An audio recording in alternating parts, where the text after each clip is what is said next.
Hello lovely children. आज मैं आपको कक्षा 10वीं कक्षा भाग 2 पार्ट 2 जांच पंचम की नाक, ये शीर्षक इस पाठ का, यानी ये आपकी कक्षा बुक का पाठ का ये पार्ट 2 है, जिसका शीर्षक है जांच पंचम की नाक। इसका अपन ने यहाँ बताया है कि ये पाठ में जो जांच पंचम की नाक है उस पर ये पूरी कहानी है। देखते हैं पहला प्रश्न। उससे पहले आप मेरे चैनल को सब्सक्राइब कर दीजिए, जिससे कि आपको अगला वीडियो जल्दी देखने को मिल सके। सरकारी तंत्र में जांच पंचम की नाक लगाने को लेकर जो चिंता या बदवासी दिखाई देती है वह उनकी किस मानसिकता को दर्शाती है? उत्तर है सरकारी तंत्र में जांच पंचम की नाक लगाने को लेकर जो चिंता या बदवासी दिखाई देती है वह उनकी गुलाम और औपनिवेशिक मानसिकता को प्रकट करती है।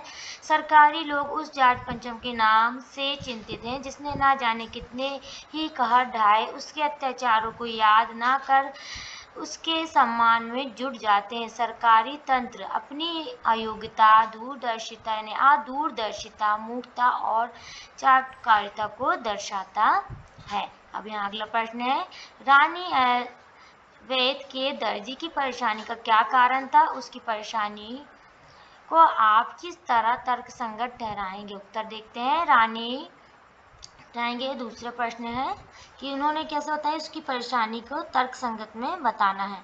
तो उत्तर है रानी एलिज़ाबेथ के दर्जी की परेशानी का कारण रानी की वेशभूषा थी। दर्जी यह सोच कर परेशान हो रहा था कि भारत, पाकिस्तान और नेपाल यात्रा के समय रानी किस अवसर पर क्या पहनेगी। दर्जी की परेशानी तर्कसंगत है इसलिए क्योंकि रानी इस यात्रा पर अपने देश का प्रतिनिधित्व कर रही थी, अर्थात उनके कपड़ों का उनकी मर्यादा के अनुकूल होना जरूरी था। रानी की वेशभूषा तैयार करने में यदि उससे कोई चूक हो जाती तो उसे रानी के क्रोध का सामना करना पड़ता। अगला प्रश्न है, और देखते ही देखते नई दिल्ली का काया पलट होने लगा। नई दिल्ली के काया पलट के लिए क्या क्या प्रयत्न किए गए होंगे? उत्तर दिल्ली की काया पलटने के लिए पर्यटक स्थलों का उद्धार किया गया होगा। दिल्ली की खस्ता हो चुकी सड़कों का पुनरुद्धार किया गया होगा। पूरे दिल्ली शहर में साफ सफाई के लिए विशेष योजनाएं तैयार की गई होगी। उन दिनों पानी या बिजली की समस्या न उत्पन्न हो उसके लिए कारगर कार्य किए गए होंगे। आतंकवादी घटना या फिर इंग्लैंड विरोधी कार्रवाई या धरने न हो उसके लिए सुरक्षा के पूरे इंतजाम किए गए होंगे। अगला प्रश्न है, आज की पत्रकारिता में चर्चित हस्तियों के पहनावे और खान पान संबंधी आदि के वर्णन का दौर चल पड़ा। का नंबर पे देखते हैं, इस प्रकार की पत्रकारिता के बारे में आपके क्या विचार है? उत्तर है आज की पत्रकारिता में, यहाँ बताते हैं उत्तर पे, आज की पत्रकारिता में विचार बताना है। पत्रकारिता में चर्चित हस्तियों के पहनावे और खान पान संबंधी आदि के वर्णन का दौर चल पड़ा। वह न केवल अनावश्यक है बल्कि समाज की उन्नति के लिए बाधक भी है। यह एक निम्न स्तर की भड़की हुई पत्रकारिता है। पत्रकारिता लोकतंत्र का वह मुख्य स्तंभ है जो समाज के अधिकारों के प्रहरी के रूप समाज तथा राष्ट्र दोनों के विकास में महत्वपूर्ण भूमिका अदा करती है। किंतु इस प्रकार की पत्रकारिता जिससे सामान्य ज्ञानी बढ़ता ना ही उससे आम आदमी के जीवन में कोई लेना देना है, समाज को सिर्फ हानि पहुंचाती है। यह व्यक्ति विशेष की निजी जीवन में अनुचित ताक झांक है जो हमारी सभ्यता व संस्कृति के विपरीत है। का नंबर पर देखते हैं, इस तरह की पत्रकारिता आम जनता विशेषकर युवा पीढ़ी पर क्या प्रभाव डालती है? उत्तर, इस प्रकार की पत्रकारिता आम जनता विशेषकर युवा पीढ़ी पर अत्यंत नकारात्मक और हानिकारक प्रभाव डालती है। यह युवा पीढ़ी के चारों ओर चर्चित हस्तियों की जीवन शैली का ऐसा भ्रम जाल बुन देती है जिसमें उलझकर युवा पीढ़ी और आम जनता अपने लक्ष्यों और कर्तव्यों से भटककर अपराध के दलदल में फंस जाती है। राष्ट्र को सही दिशा में चलने के लिए यह आवश्यक है कि पत्रकारिता का प्रत्येक विषय समस्त नागरिकों के हित में हो, न कि लोगों को पथभ्रष्ट करने के लिए हो। अगला प्रश्न देखते हैं, जाट पंचम की लाट की नाक को पुनः लगाने के लिए मूर्तिकार ने क्या क्या यत्न किए? उत्तर, जाट पंचम की लाट की नाक को पुनः लगाने के लिए मूर्तिकार ने सर्वप्रथम जाट पंचम की नाक के निर्माण में प्रयुक्त पत्थर को खोजने का प्रयास किया। इसके लिए उसने देश भर में जाकर खोज की पर असफल रहा। वे पत्थर विदेशी था। उसने देश भर में घूम कर शहीद नेताओं की मूर्ति की नाक का नाप लिया ताकि उन मूर्तियों में से किसी की नाक को जाट पंचम की लाट पर लगाया जा सके, किंतु सभी नाकें आकार में बड़ी निकली। इसके पश्चात उसने 1942 में बिहार सेक्रेटेरिएट के सामने शहीद बच्चों की मूर्ति की नाक का नाप लिया, किंतु वे भी बड़ी निकली। अंत में उसने जिंदा लगाने का निर्णय किया। अब अगला प्रश्न है, प्रस्तुत कहानी में जगह जगह कुछ ऐसे कथन आए हैं जो मौजूदा व्यवस्था पर करारी चोट लिखे रहते हैं। यहाँ पर करते हैं, करारी चोट कहते हैं। उदाहरण के लिए, फाइलें सब कुछ जम कर चुकी हैं, सब मुंह ने एक दूसरे की तरफ ताका है। पाठ में ऐसे अन्य कथन छांटकर यहाँ पर अपन को बताना है। तो यहाँ पे उत्तर, मौजूदा व्यवस्था पर चोट करने वाले कथन निम्नलिखित है। पहला बिंदु, सभापति ने तहस में आकर कहा, तन है आपकी अकल पर, विदेशों की सारी चीजें हम अपना चुके हैं। दिल दिमाग, तौर तरीके और रहन सहन जब हिंदुस्तान में दास तक मिल जाता तो पत्थर क्यों नहीं मिल सकता। अगला बिंदु है, मूर्तिकार ने अपनी नई योजना पेश की। चूंकि नाक लगाना एकदम जरूरी है, इसलिए मेरी राय है कि 40 करोड़ से कोई एक जिंदा नाक काटकर लगा दी जाए। अगला बिंदु लास्ट है, ये 30 नंबर पे आता है। बिंदु में किसी ने किसी से नहीं कहा, किसी ने किसी को नहीं देखा, पर सड़कें जवान हो गईं, बुढ़ापे की धूल साफ हो गई। अगला प्रश्न है, नाक मान सम्मान और प्रतिष्ठा का द्योतक है। यह बात पूरी व्यंग्य रचना में किस तरह उभर कर आई है? लिखिए उत्तर है, नाक इज्जत, प्रतिष्ठा, मान, मर्यादा, सम्मान का प्रतीक है। शायद यही कारण है कि इससे संबंधित कई मुहावरे प्रचलित हैं, जैसे नाक कटना, नाक रखना, नाक का सवाल, नाक रगड़ना आदि। इस पाठ में नाक मान सम्मान व प्रतिष्ठा का द्योतक है। यह बात लेखक ने विभिन्न बातों द्वारा व्यक्त की है। रानी एलिजाबेथ अपने पति के साथ भारत दौरे पर आ रही थी। ऐसे मौके में जॉर्ज पंचम की नाक का न होना उसकी प्रतिष्ठा को धूमिल करने जैसा था। ये लोग विदेशियों की नाक को ऊंचा करने को अपने नाक का सवाल बना लेते हैं। यहाँ तक कि जॉर्ज पंचम की नाक का सम्मान भारत के महान नेताओं एवं साहसी बालकों को सम्मान से भी था। अब यहाँ पर देखते हैं अगला प्रश्न, जॉर्ज पंचम की लाट पर किसी भी भारतीय नेता, यहाँ तक कि भारतीय बच्चे की नाक फिट ना होने की बात से लेखक किस ओर संकेत करना चाहता है? उत्तर, यहाँ लेखक ने भारतीय समाज के महान नेताओं व साहसी बालकों के प्रति अपना प्रेम प्रस्तुत किया। हमारे समाज में ये विशेष आदरणीय लोग, इनका स्थान जॉर्ज पंचम से सहस्त्रों गुना बढ़ा है।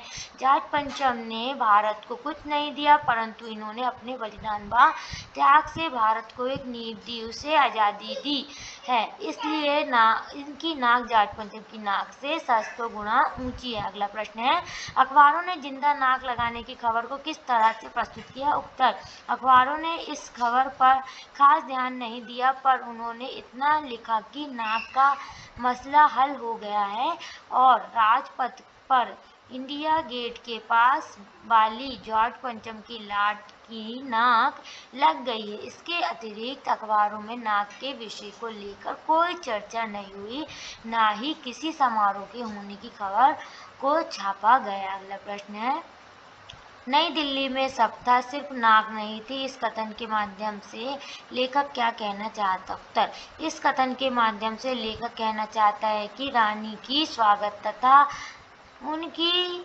प्रसन्नता हेतु दिल्ली में हर प्रकार की तैयारी की गई थी। साफ सफाई, सजावट, सुख सुविधा से लेकर सुरक्षा की सभी व्यवस्था की गई थी, किंतु इन सब की बावजूद भी जाट पंचम की लाट की नाक, जो संभवतः अंग्रेजों के मान सम्मान का प्रतीक है, नहीं थी। इसका एक अर्थ यह होता है कि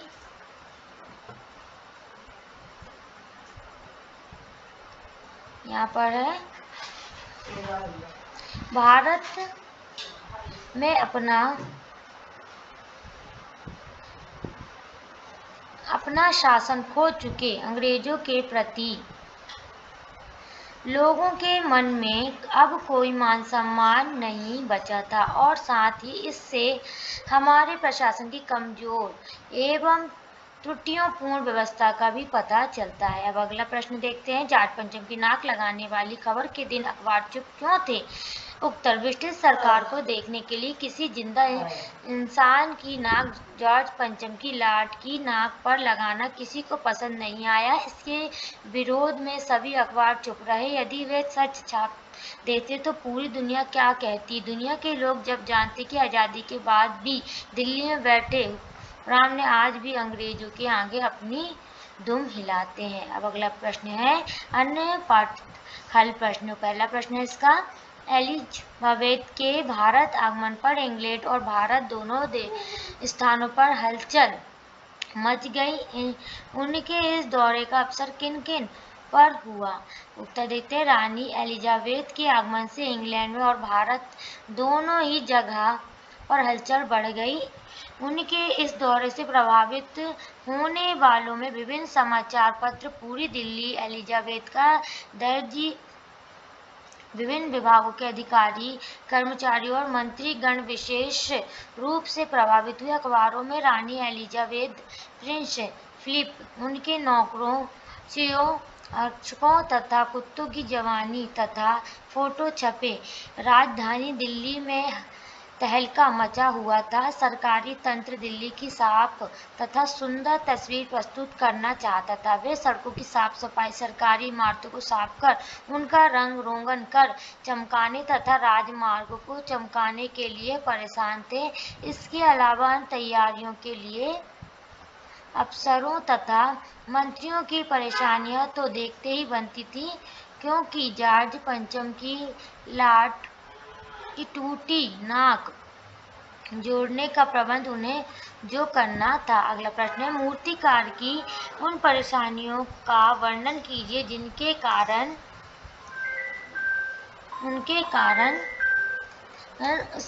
उसे ऐसा हैरतअंगेज निर्णय लेना पड़ा। वह निर्णय क्या थे? उत्तर देखते हैं।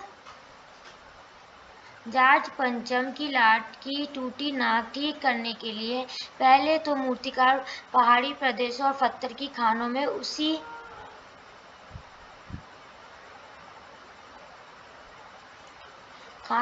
किस्त पर पत्थर तलाशता रहा। ऐसा करने में असफल रहने पर उसने देश के विभिन्न भागों, मुंबई, गुजरात, बिहार, पंजाब, बंगाल, उड़ीसा आदि भागों के शहीद नेताओं की नाक लिया, ताकि उसमें से कोई नाक काट कर लगा सके। यहाँ भी असफल रहने पर उसने बिहार सचिवालय के सामने शहीद बच्चों की मूर्तियों की नाप लिया, पर यह भी असफल रहा। तब उसने ऐसा हैरतअंगेज निर्णय लिया, मूर्तिकार द्वारा लिया गया। वह ये निर्णय यह था कि 40 करोड़ में से कोई एक जिंदा नाक काट ली जाए और जॉर्ज पंचम की टूटी नाक पर लगा दी जाए। अगला प्रश्न है, रानी एलिजाबेथ के भारत दौरे के समय अखबारों में उनके सूट के संबंध में क्या क्या खबरें छप रही थी? उत्तर, रानी एलिजाबेथ के भारत दौरे के समय भारतीय अखबारों में जो खबरें छप रही थी, उनमें ऐसी खबरें अधिक प्रकाशित होती थीं जिन्हें लंदन के अखबार एक दिन पूर्व ही छाप चुके थे। इन अखबारों के बीच रानी एलिजाबेथ के सूट की चर्चा भी प्रमुखता के साथ रहती थी। अखबारों ने प्रकाशित किया कि रानी के एक ऐसा के नीले रंग का सूट बनवाया है जिसका रेशमी कपड़ा हिंदुस्तान से मंगाया गया है, जिस पर करीब 400 पाउंड का खर्च आया है। अगला प्रश्न है, जाट पंचम की नाक नामक पाठ में भारतीय अधिकारियों, मंत्रियों और कार्यप्रणाली पर कठोर व्यंग्य किया गया है, इससे स्पष्ट कीजिए। उत्तर, जाट पंचम की नाक नामक पाठ व्यंग्य प्रधान रचना है। इसमें जाट पंचम की टूटी नाक को प्रतिष्ठा बनाकर मंत्रियों एवं सरकारी कार्यालयों की कार्यप्रणाली पर करारा व्यंग्य किया गया है। एलिजाबेथ के भारत आगमन पर राजधानी में तहलका मचने, अफसरों और मंत्रियों के परेशान होने की स्थिति देखकर लगता है कि जैसे आज भी हम अंग्रेजों के गुलाम हों।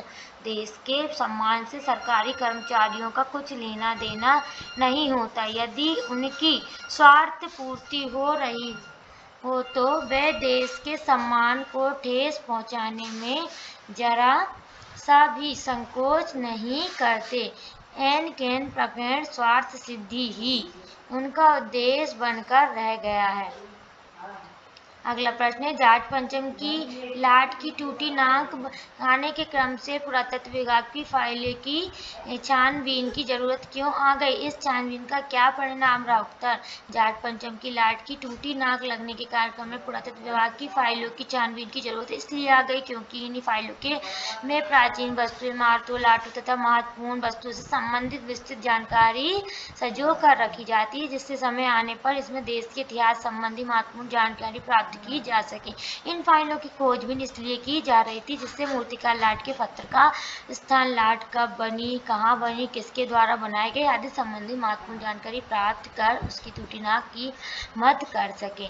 अगला प्रश्न है, इस छानबीन का कोई सकारात्मक परिणाम न निकला क्योंकि फाइलों में ऐसा कुछ न मिला। भारतीय और अपनी जिम्मेदारी एक दूसरे पर डालते नजर आते हैं। जाट पंचम की नाक पाठ के आधार पर स्पष्ट कीजिए। उत्तर, जाट पंचम की नाक पाठ से ज्ञात होता है कि सरकारी कार्यक्रम के बाबू अपनी जिम्मेदारी एक दूसरे पर डालते नजर आते हैं। हर कोई इस जिम्मेदारी से बचना चाहता है। मूर्तिकार जब कहता है कि उसे यह मालूम होना चाहिए कि यह लाट कब और कहाँ बनी तथा उसके लिए पत्थर कहाँ से लाया गया, इसका जवाब देने के लिए भारतीय का एक दूसरे की ओर देखने लगते हैं और अंत में निर्णय कर यह काम एक क्लर्क को सौंप देते हैं। अगला प्रश्न है, जाट पंचम की नाक पाठ के आधार पर बताइए पाठ के भारतीय अधिकारी की किस मानसिकता की झलक मिलती है?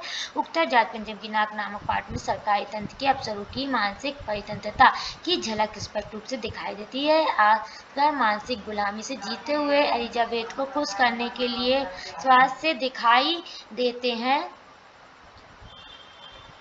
उन्हें राष्ट्र के शहीद, देशभक्त नेताओं तथा बच्चों के सम्मान का ध्यान नहीं रहा जाता और वे लाट पर जिंदा नाक लगाने में तनिक भी पत्ती नहीं देखते हैं। इस अवसर पर वे देश की मर्यादा और भारतीयों के स्वाभिमान को ताकत पर रखते हैं।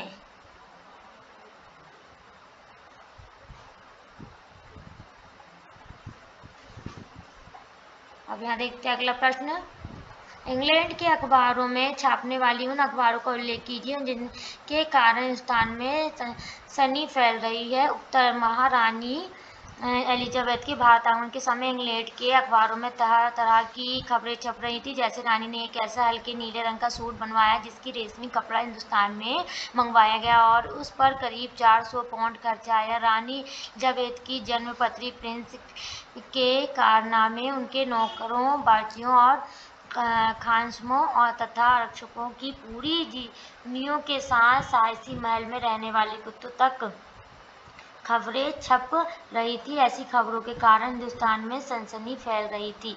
अब अगला प्रश्न, जाट पंचम की नाक की सुरक्षा के लिए क्या क्या इंतजाम किए गए थे? उत्तर, जाट पंचम की नाक की सुरक्षा के लिए हथियारबंद पहरेदार तैनात कर दिए गए थे। किसी की हिम्मत नहीं थी कि कोई उनकी नाक तक पहुंच जाए। भारत में जगह जगह ऐसी नाकें खड़ी थी जिन नाकों तक लोगों के हाथ पहुंच गए। उन्हें शानो शौकत के साथ उतारकर आज खबरों में पहुंचा दिया गया। जाट पंचम की नाक सुरक्षा के लिए भी लगाई जा रही थी ताकि नाक बची रहे। अगला प्रश्न है, रानी भारत के आगमन से पहले ही सरकारी तंत्र के हाथ पैर क्यों फूले जा रहे थे? उत्तर, रानी एलिजाबेथ के भारत आने से पूर्व की सुरक्षा के कई उपाय करने पर भी जॉर्ज पंचम की नाक गायब हो गई थी। रानी आए और नाक ना हो, यह सरकारी तंत्र के लिए परेशानी खड़ी कर देने वाली बात थी। अब रानी के भारत आने तक जॉर्ज पंचम की नाक को कैसे ठीक किया जाए कि रानी को जॉर्ज पंचम की लाट सही सलामत हालत में मिले, इसी चिंता में सरकारी तंत्र के हाथ पैर फूले जा रहे थे। अगला प्रश्न है, मूर्तिकार ने भारतीयों को किस हालत में देखा? उनकी परेशानी दूर करने के लिए उसने क्या कहा? उत्तर देखते हैं, जॉर्ज पंचम की लाट पर नाक अवश्य होना चाहिए। यह तय होते ही एक मूर्तिकार को दिल्ली बुलाया गया। मूर्तिकार ने उनको चेहरे पर अजीब परेशानी देखी, उदास कुछ बास हालत में थे। यह देख खुद मूर्तिकार दुखी हो गया। उनकी परेशानी दूर करने के लिए मूर्तिकार ने कहा, नाक लग जाएगी, पर मुझे यह मालूम होना चाहिए कि यह लाट कब और कहाँ बनी थी तथा इसके लिए पत्थर कहाँ से लाया गया था। अगला प्रश्न है, मूलक प्रश्न है, जॉर्ज पंचम की, यह पहला प्रश्न इसका जॉर्ज पंचम यहाँ बताते हैं की लाट की नाक लगाने के लिए मूर्तिकार ने अनेक प्रयास किए। उन प्रयासों का उल्लेख करते हुए बताइए कि आप इनमें से किसे सही मानते हैं और किसे गलत, इससे उससे किन मूल्यों का अभाव दिखता। उत्तर, जॉर्ज पंचम की लाट की नाक लगाने के लिए मूर्तिकार सबसे पहले उसी किस्मत का पत्थर खोजने के लिए हिंदुस्तान के पहाड़ी प्रदेशों से पत्थरों की खानों के दौरे पर गया और चप्पा चप्पा छानने पर भी उसके हाथ कुछ न लगा।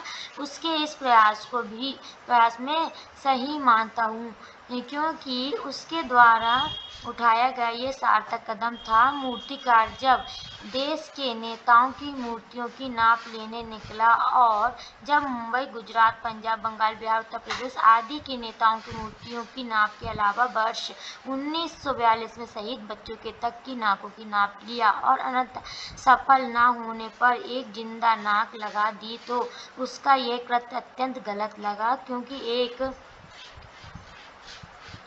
बुद्ध के लिए जिंदा नाक कितनी विचित्र और लज्जाजनक बात थी। मूर्तिकार के कृत्य से उसने दूरदर्शिता, शहीदों के प्रति सम्मान और देश के मान सम्मान की रक्षा करने जैसे मूल्यों का अभाव नजर आता है।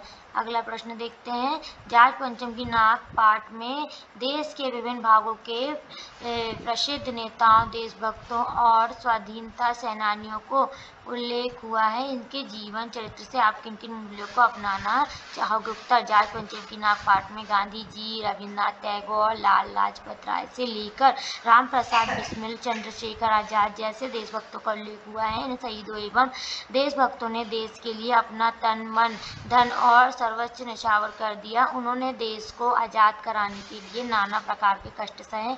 इन नेताओं को, देशभक्तों और स्वतंत्रता सेनानियों के जीवन एवं चरित्र से मैं देश प्रेम एवं देशभक्ति, देश के स्वाभिमान पर मर मिटने की भावना, देशभक्तों का सम्मान, राष्ट्र के गौरव को ऊपरी समझने जैसे मूल्यों को अपनाया चूँगा तथा समय पर उचित निर्णय लेते हुए ऐसा कार्य करूँगा जिससे देश का गौरव बढ़े। इस प्रकार से पाठ कृतिका बुक का पार्ट 2 है, इसके प्रश्नोत्तर यहीं कंप्लीट होते हैं। अगर मेरा वीडियो आपको पसंद आए तो आप मेरे को सब्सक्राइब कीजिए, लाइक कीजिए, कमेंट कीजिए, अपने फ्रेंड में शेयर कीजिए।